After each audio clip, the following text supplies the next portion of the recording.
예, 실리콘밸리 은행이 이제 새 주인을 찾으면서 금융 불안들이 좀 잠잠해진 것 같은데요. 과연 그렇게 생각해도 되는 건지 조용찬의 집중 분석 미중산업경제연구소 조용찬 소장님과 분석하겠습니다. 어서 오십시오. 예, 안녕하십니까.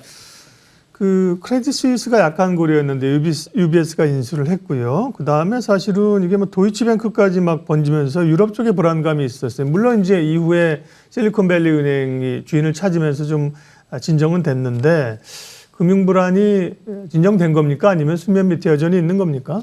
네, 결론적으로 말씀드려서 수면 밑에 계속 도사리고 있는 것으로 보여지는데요. 네. 월가에서는 이번 주 들어와서 실리콘밸리 은행 파산과 관련된 구체적인 보고서들이 잇따라 발표가 되고 있습니다.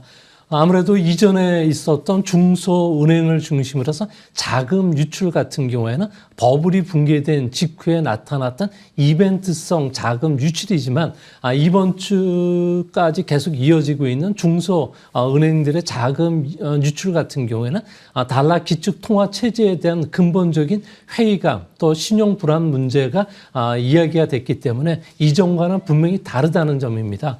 월가가 주목하는 점은 자본주의 관점에서 인류 역사라는 것은 축적된 부를 화폐를 통해서 어떻게 유지, 관리, 발전시키는가의 산물이 되는데요. 이제 앞으로 전 세계의 그 흐름을 보면은 달러 가치 하락 또 미국 국채에 대한 신용 등급이 떨어지고 있을 경우에는 스위프트 체제로 연결된 G7 체제도 흔들릴 수가 있고요. 이렇게 되면 브레튼 우주 체제에 의해서 2차 세계대전 이후에 유지됐던 경제 체제도 흔들릴 수가 있기 때문에 연준과 ECB가 어떻게 빨리 신용 불안을 해소하기 위해서 적극적인 협조하느냐에 따라서 이 사태가 진정되거나 더 확산될 수 있지 않나 그렇게 보고들이 있습니다. 네.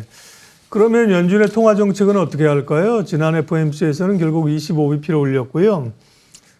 점도표를 보게 되면 이제 5월에 다음 회의가 있습니다. 한 번 정도 또 올릴 걸로 보이는데 시장에서는 저도 아침에 이제 패드워치 보니까 전날까지는 동결이 많다가 오늘 아침 제가 확인하는 건 또 반반으로 보대요? 네, 그렇습니다. 예. 아무래도 CME 패드워치에 따르면은 5월달 금리 인상과 관련된 확률은 개성적인 변동성이 좀 강해지고 있는데요. 분명한 점은 하반기 들어서는 0.5에서 0.75% 정도 금리를 낮추는 쪽에 확률이 점점 높아지고 있지 않나 보여집니다.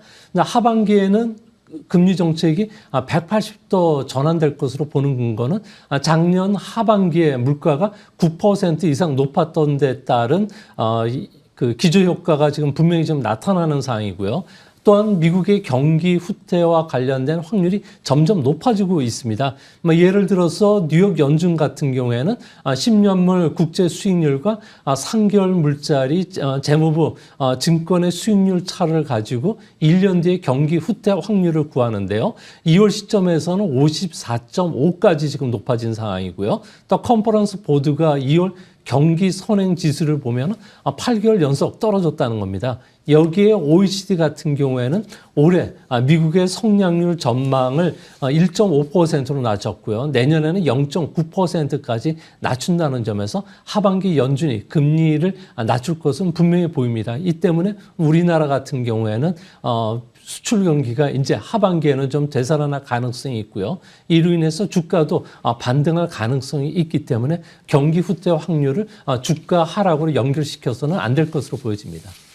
최근에 미국 연준의 그런 상황을 비가 오는 날 커브길에서 악셀레이터와 브레이크를 동시에 밟는 상황이다 이런 표현들이 있는데요. 보니까 물가 안정과 금융 불안을 두 가지를 투트랙으로 가겠다는 건데 잘 될 수 있을까 우려도 있는 것 같습니다. 소장님 보시기에 어떻습니까? 네, 우리 속담에 두 마리 토끼를 잡으려다 하다가 둘 다 놓친다는 속담이 있지 않습니까? 네. 이번에도 그럴 가능성이 있다고 합니다. 현재 그 금융 안정을 위해서는 신용 불안을 해소시켜주기 위한 단기 유동성 공급이 제일 중요한 사항이고요. 중장기적으로 금융 규제의 완화뿐만 아니라 금융 기관에 감독을 강화시켜줘야 됩니다. 하지만 현재 물가 상승 압력이 워낙 높은 상황에서 두 마리 토끼를 맞불려다가 보면은 주가도 하락하게 되고요. 신용 불안 위험 문제가 계속이 되고 또 장기적인 물가 상승 압력이 높아질 수밖에 없기 때문에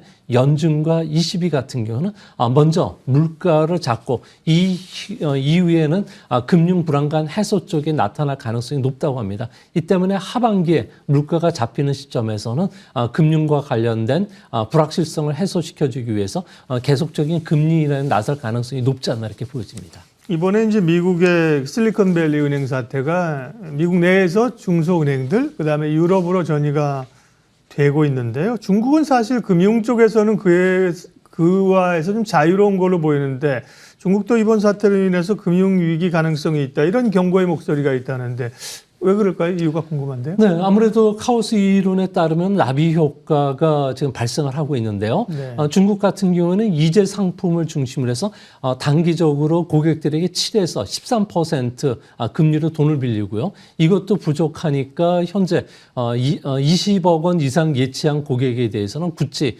보석이라든지 2억 이상일 경우에는 다이슨 공기청정기까지 끼워줄 정도로 자금 사정이 상당히 좀 안 좋다고 합니다. 아무래도 건전 교육 방식에 의해서 성장한 부동산 기업들 그리고 정권 교체기에 민간 기업들 같은 경우는 뒷배를 봐줄 정치인들이 사라짐으로 인해서 자금난이 가중이 되고 있다고 하는데요. 이 때문에 중국 안에서도 이재 상품보다는 정기 예금이라든지 그리고 MMF 쪽으로 자금 이동이 좀 빨라지고 있다고 합니다. 만약 이런 상황에서 대기업이 파산한다면 이재 상품 쪽의 문제가 아니라 중국 자산 운용 시장 규모가 3경 원 정도가 되기 때문에 이 시장 자체도 흔들릴 가능성을 외부에서는 좀 조심스럽게 지금 지켜보고 있다고 합니다. 네, 위기 가능성들을 보고 있고요. 중국의 경제 이야기를 좀 넘어가겠습니다. 이제 다음 달 18일 1분기 성장률이 발표가 되는군요. 그러니까 결국 이제 올해 성장률 목표에 대한 궁금증이 많은데 1분기 성적이 나오게 되면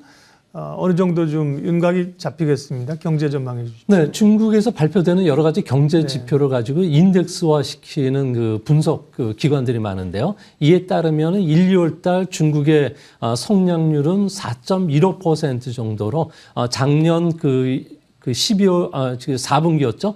2.9% 성장보다는 상당히 좀 강한 반등이 좀 일어나고 있다고 합니다. 아무래도 작년 3월부터는 중국의 25개 도시가 2억 명 이상의 도시 봉쇄로 인한 성장률 하락이 찾아왔던 만큼 이거에 따른 그 기저 효과가 이제 올해는 분명히 나타날 수 있다고 보고 있는데요. 이로 인해서 2분기 성장률 같은 경우에는 지금보다도 더 높은 5%대 가까이 올라올 것으로 보여지고요. 또 1분기 성장률 같은 경우에는 4% 중반까지의 성장률이 높아질 것으로 보여집니다. 이 때문에 우리나라 같은 경우는 1, 2월 달에 대중국 무역 적자가 50억 달러를 넘으면서 사상 최대로 벌어졌는데 이 부분도 점차 해소가 될 것으로 보여지고요. 그림은 중국 주요 20개 도시에서 3월 달 들어와서 수출 화물선들이 움직이는 양을 보여주는데 이게 상당히 빠른 속도로 회복이 됐다는 점에서 우리나라의 대중국 수출도 앞으로 2분기 이후부터는 좀 호재 소식이